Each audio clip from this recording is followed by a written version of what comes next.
Here we have an iPad 7 that was dropped in this morning. Screen broke. So customer attempted to replace the screen, but that was not such a good idea because he ended up creating a lot of problems. He brought the iPad in like this. The screen digitizer, double-sided tape, you have the screws, and you have 6,001,125 things in this box. And I came here to take a look at the board, and this is what I found. Number one, we have a ripped home button connector with missing pads, but customer said that he only cares about the tablet turning on. If there are any other issues on the tablet, that we should not worry about it. He just want to be able to turn it on. We always do what the customer asks, and we do not do anything else other than what we are asked to do. So right now, since the tablet is not turning on, I want to check on the FEC connectors. Now look at this. Right off the bat, we see a burned backlight filter and possibly a bad capacitor here. I did not do any testing yet, but it's very obvious that this backlight filter is blown, and we do not know if there is anything else blown on this tablet here. I did not remove this black shield, so we do not know the condition of the backlight diodes or backlight driver chip or anything else.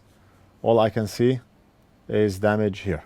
So let's start by replacing this backlight filter.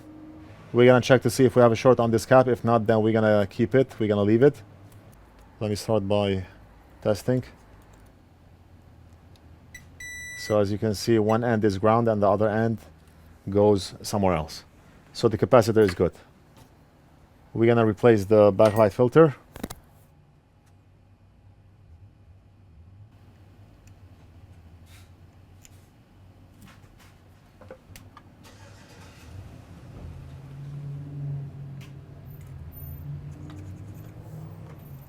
That's a tiny bit of flux, but it looks like it's a lot under the microscope because we are dealing with microscopic components. Because sometimes viewers mention, why so much flux? You have to understand that we are working under a microscope. And the component that we are working with right now, you cannot see it by the naked eye. You have to look under the microscope to see it. So the amount of flux that we have here is really next to nothing.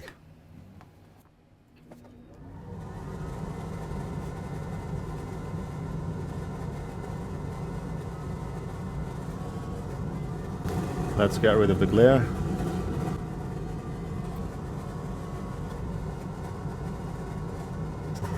Someone mailed in swabs as a gift. I have not used them yet. Maybe we should try to use them now. They mailed them in and I do not even know what they're called. No paper, nothing. They look something like this. And just a minute. I had to talk with the customer. He came from Huntington Beach. He drove all the way here. It doesn't look like this is cotton, like the one you use for your ears, but it's something else. The tip is big, however. Let's see how it behaves. Look at this. Okay, let me put some alcohol on it. Oh, wow. Nice. I think it cleans a lot better and it doesn't leave any cotton strings on the board. Look at this. Wow, I love it. I love it. Nice.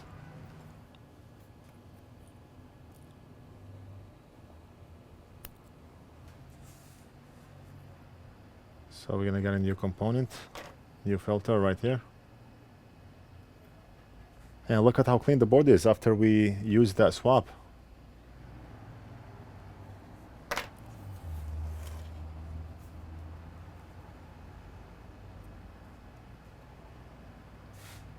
Okay, so we do not really have to use hot air.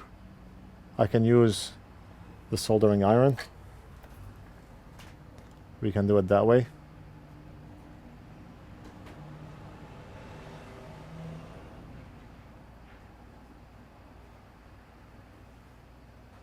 Of course, we have to have flux, because you see what happens when you do not have flux. Solder does not flow properly, and you end up having bridges.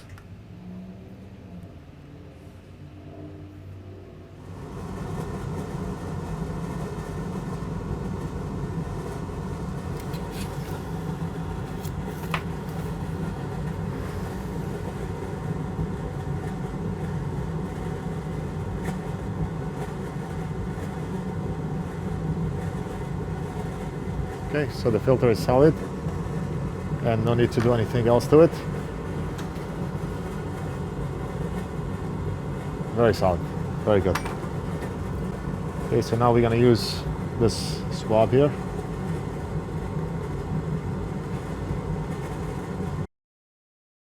Okay, I assemble the screen.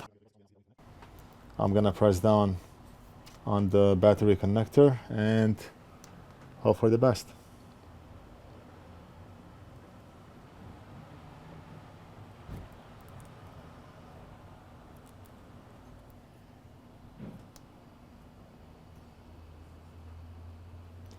Nothing came on. It could be that the battery is dead.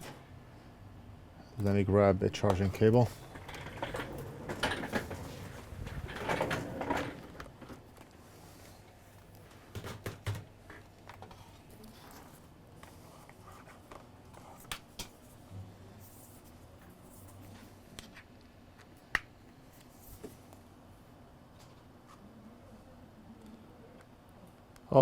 Oh, look at this.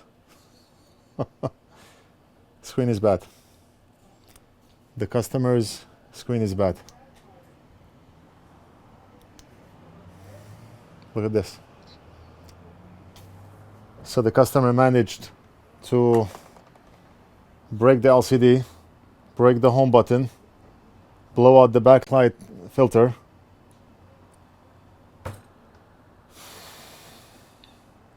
We're still gonna charge the customer for what we did, but I feel bad for the customer because he's gonna spend more money to have the LCD replaced.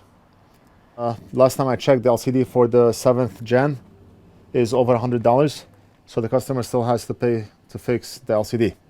That's it. I hope you enjoyed the video. Don't forget to like and subscribe. Leave a comment if you have any questions, and we'll do something else in the next video.